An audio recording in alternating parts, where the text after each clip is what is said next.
Bloomberg Audio Studios. Podcasts, radio, news. This is the Bloomberg Surveillance Podcast. I'm Tom Keene, along with Paul Sweeney. Join us each day for insight from the best in economics, finance, investment, and international relations. You can also watch the show live on YouTube. Visit the Bloomberg Podcast channel on YouTube to see the show weekday mornings from 7 to 10 a.m. Eastern from our global headquarters in New York City. Subscribe to the podcast on Apple, Spotify, or anywhere else you listen, and always on Bloomberg Radio, the Bloomberg Terminal, and the Bloomberg Business app. Critically, the 10-year real yield, 1.97%, comes in more accommodative to 1.95%. We get a first look with Ira Jersey of Bloomberg Intelligence. Ira, what's the nuance here? Yeah, so, looking at some of these revisions, it actually is a little bit of a weaker report if you take those revisions into account. So you look at the PC deflator month on month plus the core deflator, same thing, came in at 1/10 in December instead of a little bit higher. So I think, in totality, just from the headlines that we have right now, haven't dug into all the data yet, it's, as expected to slightly weaker. And you've seen that reaction in the bond market. You look at 2-year yields, they've rallied now 4 basis points since the number came out. So, people less concerned about the inflationary environment with this, as expected. Right. I think some people were worried that it was going to come in a little hotter, obviously, and had positioned for that. I got a memory of like zero when we're doing the show. It's such a blur, folks. I'm spending more time on live chat than listening to Ira. Did I think in the last 10 minutes Ira Jersey absolutely nailed this call? He's pretty good. I don't know. I mean, he's got a big reputation, and he comes through every day. So some of the headlines, Tom, the PCE deflator came in at 0.3%, right in line with expectations. On an annual basis, that's 2.4% on the headline, right in line with expectations. The PCE core deflator month on month, 0.4%. And that's, again, right in line with expectations. You annualize that, it's 2.8%. It's a PCE core deflator, folks. And that's kind of what the Federal Reserve looks at. So again, if I'm the Federal Reserve, I just kind of kick back in my chair, twiddle my thumbs and saying, I'm doing a pretty good job here. Yeah, I think for the Fed, there's this whole narrative about how quickly inflation is going to come down, right? And that's one of the reasons why we've priced out a lot of the interest rate cuts that we had earlier. And this data just kind of proves that point where yes, we're under 3% in terms of the core PC deflator, but we're still at 2.8%. And if it's persistent there, then why should the Federal Reserve cut interest rates, right? That's going to be a narrative and a question that people are going to ask, why cut interest rates now? Because the economy seems pretty decent. Even the 215,000 jobless claims, historically speaking, that's not particularly high. Of course, we have to keep in mind something with jobless claims is that's only one side of the equation. That's only the number of people being laid off. If nobody is hired, you still have 800,000 job losses. That would be bad, right? But we know that there are people being hired on the other side of that. So people, who lose their jobs are able to find jobs very quickly now. If you're just joining us across this nation, around the world, this is Bloomberg Surveillance. Michael Barr, Lisa Mateo, Paul Sweeney, and Tom Keene. We welcome you with key economic data. Thank you out on YouTube for your watching. You go to YouTube, Bloomberg Podcast. We're building that audience out. We're stunned. I don't think Google's stunned. They're like, they're used to the big numbers. They're like, book Taylor Swift and then we'll pay attention. But thank you out on YouTube for your interest in live chat and on Apple CarPlay as well. Paul, 2 more questions to Ira Jersey before we go to Mr. Ryding. All right, Ira, so we've got this kind of in our pocket here. What's next? What do you think the market's going to be looking at next? Yeah, so a couple of data prints that come out early in the month. Obviously, the payrolls report next Friday will be key among them. But we're looking at some of the survey data, and there's been this disconnect between the survey data and some of the hard data. So we pointed that out in a note that we put out on Monday, where we were surprised to see things like the ISM surveys and some of those not being or pointing to contraction, whereas you look at some of the harder data like the retail sales report, like CPI CPI, like the jobs report, and those seem to show that the data is being better. And I would overweight the hard data a little bit more than some of the survey data. And I think some of the reason why economists across their forecasts are thinking that the economy is going to slow significantly is that the survey data has been so weak, and those would sometimes get weighted maybe a little bit more than they should. But the hard data certainly right now is not showing any signs of slowing. I mean, just look at the personal income number. 1% personal income growth is pretty spectacular. That means savings rates up because you only had personal spending up 0.2%, but that's still decent for GDP and national income in general. Ira, John from Coventry says, Tom, shut up, more soccer talk. Aston Villa, Luton, I mean, come on, that's a must-win for Aston Villa, right? Yeah, we have to win. I want to stay in the top four. I really, the Europa Conference League is great, but making the Champions League next year, I think, is key for my villains. Yeah, for sure. Very good. Ira Jersey, thank you so much with your Aston Villa report. Jon Ryding joining us now from Brean Capital. John, before we get to the serious economics of this, the FA thing is really good, where a Preston North End can actually destroy a Premier League team. Explain to our American audience the magic of this tournament that you have in the United Kingdom. Well, I wish Preston North End had destroyed a Premier League team, but we lost to Chelsea. But it's a tournament, the FA Cup, that is open if you were talking about yesterday's FA Cup, open all the way down into non-league football, so you can get these great giant killing moments.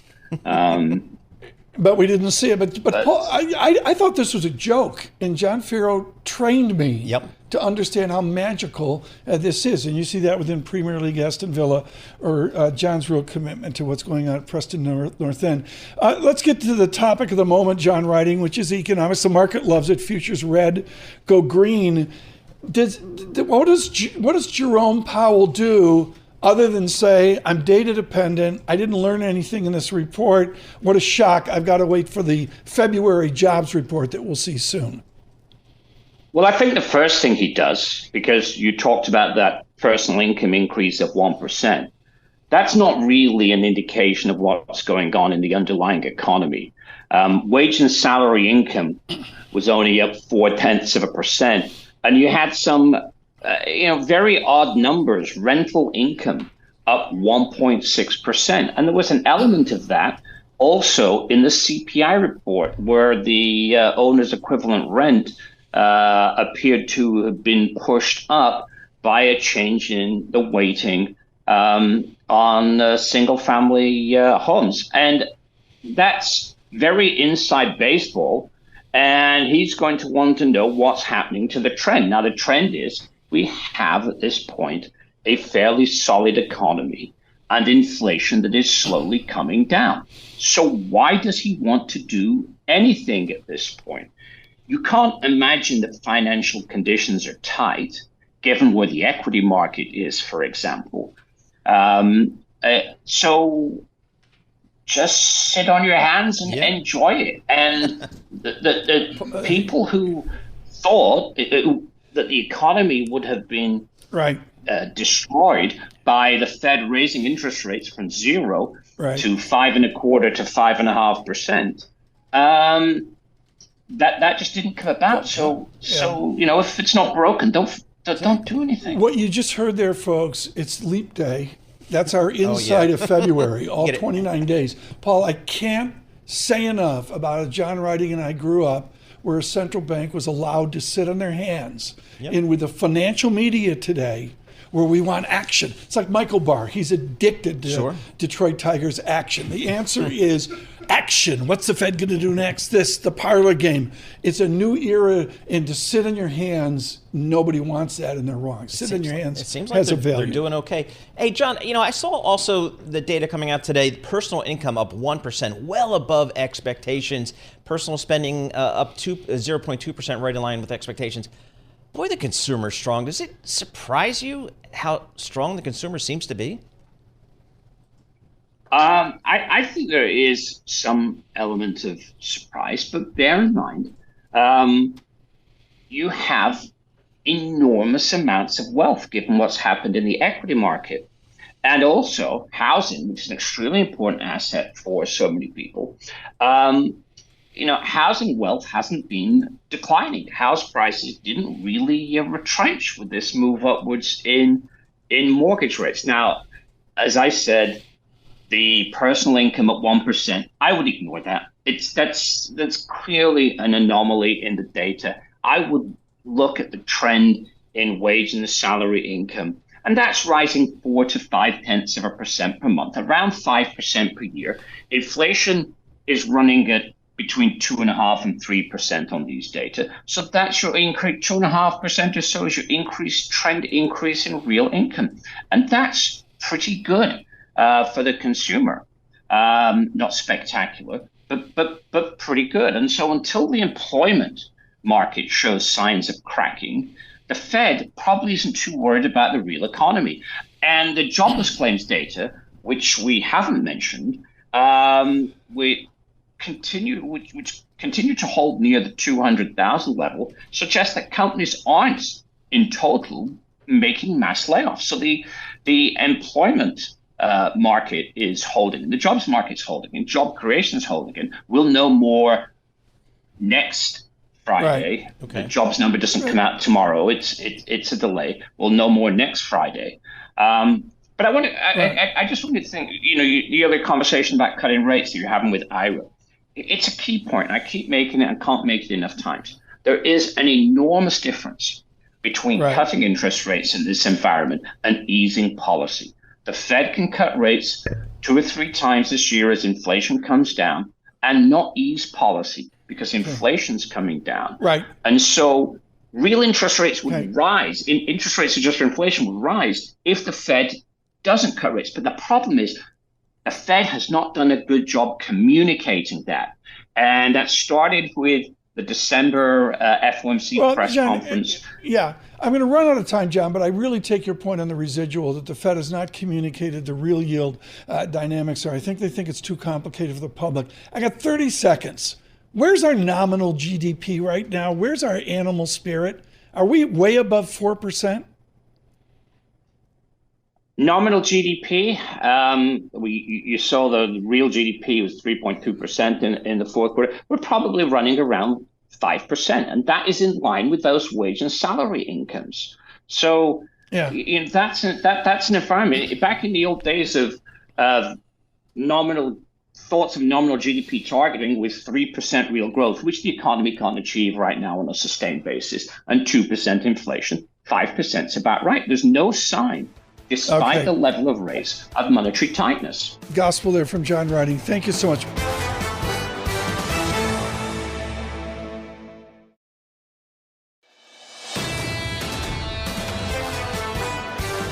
Francis Donald joins us now from Manulife. Francis, if we get a decent economy, is the residual, the nominal rate, less disinflation, going to lead to a higher real rate that gums up the financial system?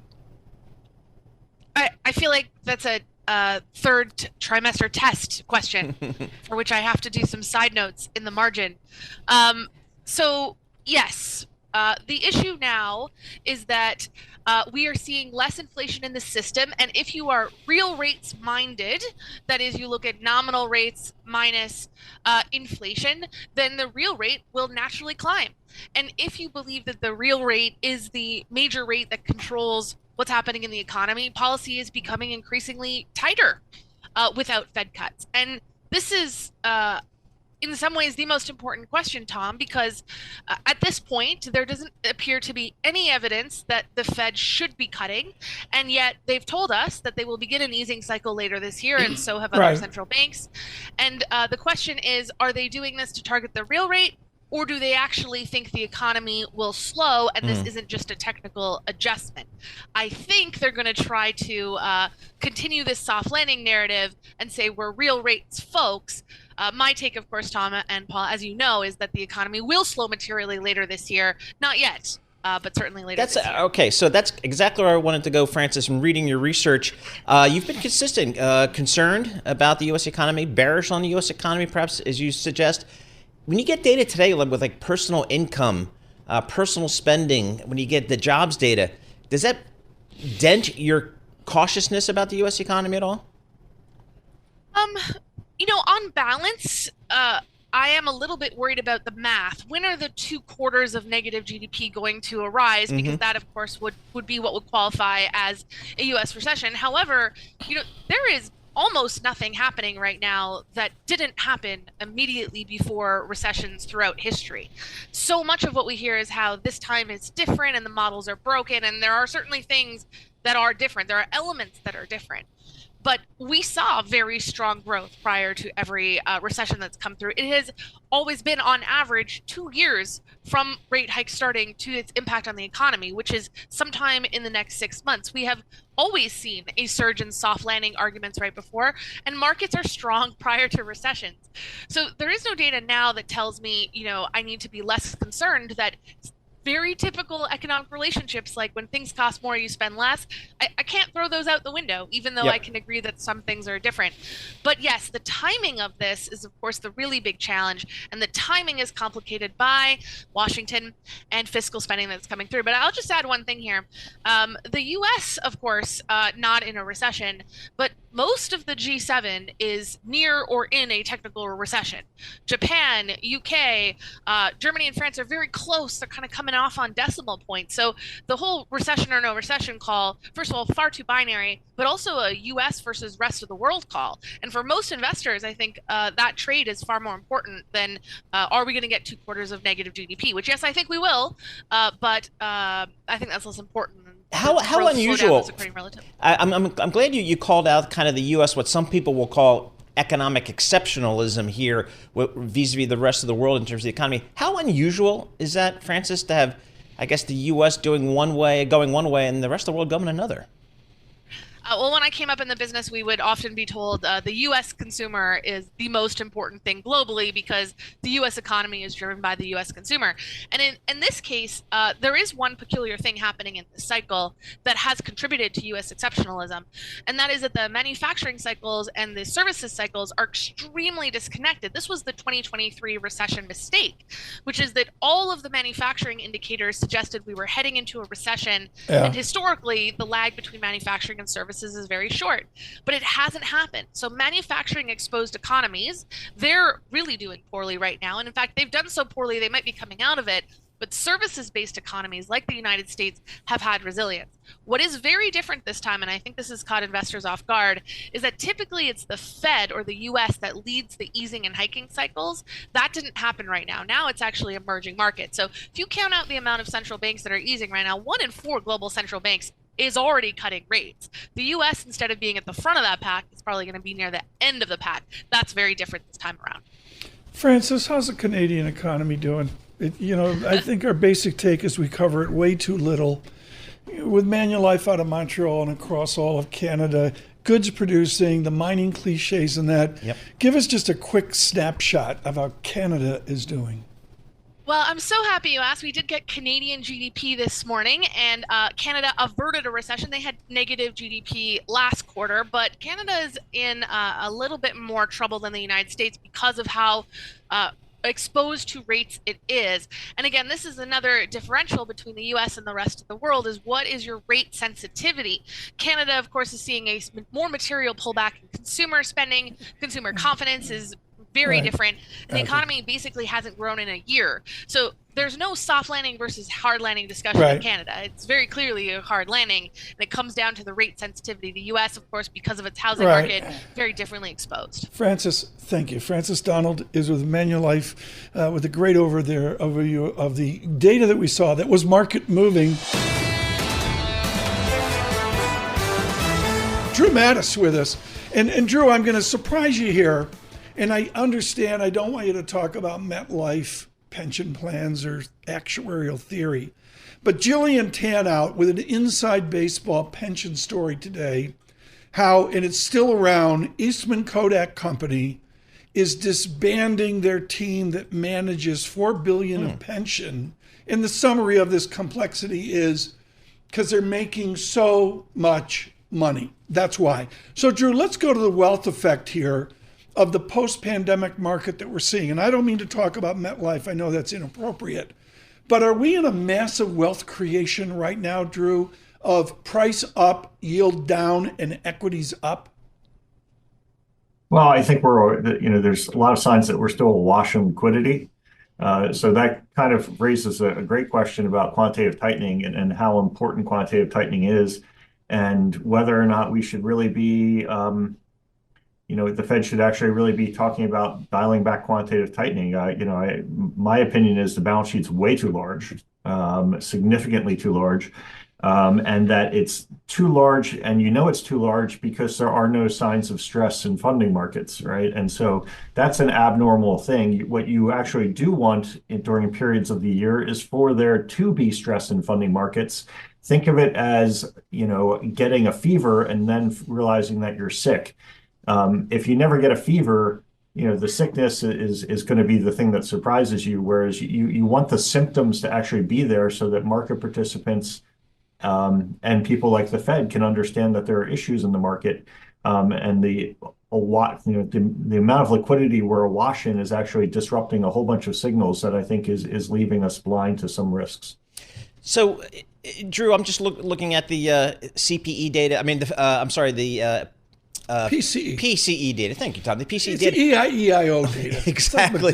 But if I'm the Federal Reserve, I look at that data. I don't see a need to cut rates here. I mean, do you think this Federal Reserve can kind of outlast the market here in terms of waiting? So I'll go somewhere I never thought I'd go, and I think Larry Summers is right. I mean, there's got to be some chance that they hike rates in this environment. Yep, that's right. And the reason being is simply 3.7% unemployment rate and inflation well above your target. How long do you let that persist for? It's one thing if unemployment's beginning to move higher, then you can argue, well, we know inflation will gradually come down, or we can have a high expectation that will come down. But if unemployment's not moving higher and inflation is just kind of staying where it's at, it doesn't make sense to be talking about rate cuts in that kind of environment. All right. So given that scenario, I mean, I guess the other side of that coin, Drew, would be, a risk to this economy being pushed into recession. But it's hard to see any data that would suggest that's a risk. Well, I mean, there is data. There'll be data that comes out on Friday on state level unemployment numbers. We've been watching that pretty carefully because, there's been this kind of erosion at the state level of unemployment relative to kind of where it had been trending. And that erosion has been spreading out across states. There's now kind of, 19 states triggering the so-called SOM rule, which is kind of, how much of a deterioration in the labor market does there need to be before there's a recession. And so the question is kind of how many states can you have that before the national numbers actually begin to reflect any of it? I would also point out to the Fed released charge-off rates last week for credit cards, and they're at levels we haven't seen since 2008. So there are cracks in the system. They're just right. The headline data doesn't seem to reflect a lot of kind of the underlying data that we're seeing, and that disconnect is unusual and makes us a bit nervous, to be honest. Well, stocks trading 6 minutes into the session. The Nasdaq up 0.8%, 18,016 on level. SPX just below 50 when 100 up 24 points. The Dow 39,000 up 92 points. We are with Drew Matus of Metlife. Drew, what's the correlation right now between bond madness and stock madness? Are they linked? Well, it is interesting. I mean, spreads in the credit space are very, very tight, and equities are doing really well. And I think the question to ask is, does that make sense when performance is being generated by a small subset of companies in certain places, but the credit market is being reflected across all of these companies, and so I do think The expectation that there will not be a recession this year is kind of growing. If you look at the Bloomberg consensus numbers, they started off at like 55, then down to 50, 45. They're now at 40. I think people are going to be surprised if there's a recession, or at least a chunk of the market will be. But that's still our baseline call, is that we're heading towards a recession, that we'll see a deterioration in the labor market. And when that deterioration comes, it tends to be fast. Bad things happen quickly, good things happen over long periods of time. I think when this bad thing happens, I think it'll catch some people off guard. Talk to us, Mark, about the labor market, because that's another aspect that I'm sure the Fed looks at closely. It seems like pretty solid labor market there. We've got some consumer spending and consumer income data that look pretty positive here. How do you view the consumer vis-a-vis the labor market? Well, I mean, if you look at the data today, so real disposable income was flat for the month, which is not particularly good. When you look at what's going on with hours worked, so yeah, everyone's getting paid more per hour, but the amount they're bringing home per week is actually declining for the majority of Americans. Man, you dig deep into this data. Yeah, so 55% of workers last month in a very strong employment report saw their average weekly wage decline. That's not the sign of a healthy labor market. So this is more Harris 101. This is what Drew Matus is a claim for from ages ago at UBS. I haven't heard that review, Drew, that you just gave on over half of America is going away from wage gain. Is this just show the skewedness of the economy, the bipolar nature we're in of the haves having and the rest of us flat on our back? Well, it does, and it's probably worse than that because I'm talking about hourly workers there, right? So, for people with a salary, they might be doing better, but of course, then there's that spread there, and then the question is, who's responsible for the increasing level of charge-off rates on credit cards? Who's responsible for some of the weakness we're seeing elsewhere in the economy? And I do think some of it's that bifurcation, and it gets back to the wealth effect, right? Who benefits most from the equity market going up? Who benefits more from interest rates being higher on savings and investment accounts? Obviously, that's people who have the wealth to invest. And so there is this kind of widening gap. And then you throw in some of the fiscal issues facing the government. Maybe it's not surprising that confidence levels are not that particularly high. They're not back to where they were pre-COVID. And you would have thought, we'd all be celebrating the end of COVID and consumer confidence would be skyrocketing. And that's just not what we're seeing. Drew, thanks for the brief. Drew Matus with Metlife there. Covered a lot of territory there.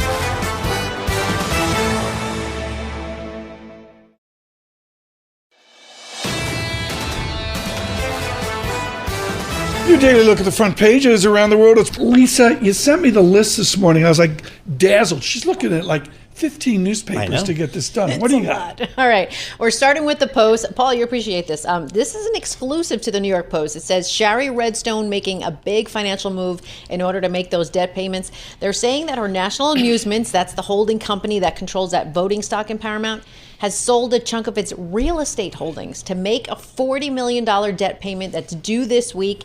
She's really fighting to keep control of both those companies. I mean, she's continues to owe $300 million. It's like a family thing, right? Yeah. It is. I mean, her father, Sumner Redstone, had to. I mean, what the family's done is typically to get liquidity, they've pledged their stock for margin loans from various investment banks and so on and so forth. So they pledged their Paramount stock to do a real estate transaction. Well, in this particular case, they sold real estate to make a debt payment. So, but in the past, Sumner Redstone has had the same thing. I mean, again, the market cap is down. The stock's down 50% over the trailing 12 months. I don't know what. Okay, but can I translate this? This is not Paramount and all the glory of Hollywood. The CBS television network is beholden to somebody having to cover, say, a real estate transaction? Yep, that's the controlled shareholder of the Redstone family. Wow. So that's it's really a concern here. So they need a transaction here. They need a sale of some or all of this company. Lisa, thank you. I learned something there. What's up? There you go. All right. New York Times, we'll learn about this. A new study that shows more about the side effects of people who have long COVID. I don't know if anyone here has ever had long COVID. It could lead to cognitive decline, especially that ability to remember, to reason, to plan things, because a lot of people at long COVID have been saying they've been suffering from this. And this study kind of puts that into perspective. People with long COVID, they scored slightly lower on this cognitive test than people who recovered. The good news, though, is that the long COVID patients who got better and their health improved, they scored just as well as those whose symptoms did not last as long. So when you start to get better, then your cognitive I don't have anyone in the family, the broader family, yeah, that's been involved here. But this is a tangible thing, isn't it? My sister's had long COVID. She still can't taste or smell, and she got COVID when That's it first really came out. That's right? Yeah, Wow. yeah. So it's really some big implications, but this is more of a level of, cognitive thinking. So I have to tell my sister when she says, I can't remember. There you go. Yep. Long COVID. It could be. Right, Who knows? Yeah. But some interesting for people who are I think we're just starting to learn more about all of this stuff. Oh, some yeah. of this research, And right? we'll continue to. I don't have it in front of me, folks, but yesterday, over 65, they're talking about a new booster shot. Oh, yes. I haven't read about it yet. I'm not up to speed on this, but I'm certain that there was an announcement that those of a certain fossildom have to look at another. I have not done it. I've had I think I had 3 and not 4, or 2 and not 3. Yeah, I can't remember. 2 and not 3, probably. I'm one of the ugly, lazy ones out there, and I probably not good. Full disclosure. That's all right. Just package it with the flu shot, then we're done. Oh, my husband there, he got knocked on his butt from having both at the same time. Oh, is that right? Okay. Yeah. All right. What do you got? Okay, you just had talked about the Rangers. Best record in hockey history. I think you were just talking about that. So I want to point out something. Brawling, the fight. That hockey is known for. It's back. You have this 21-year-old rookie on the Rangers, Matt Rempe, and they're calling him kind of this throwback to the more violent era of the sport. He joined the Rangers from the minors February 18th. He's 6'7". That's the He's thing. native of Calgary. He's a big guy. But he's jumping right into action. He's throwing fight. He started fighting right away with the Islanders. Tough guy, Matt Martin. Listen to this. His first 5 games, he spent a total of 20 minutes actually playing on the ice. And then he racked up 32 penalty minutes after taking part in 3 separate fights. This is important, though. We go to the surveillance control room. Okay. No cameras allowed in the surveillance control room.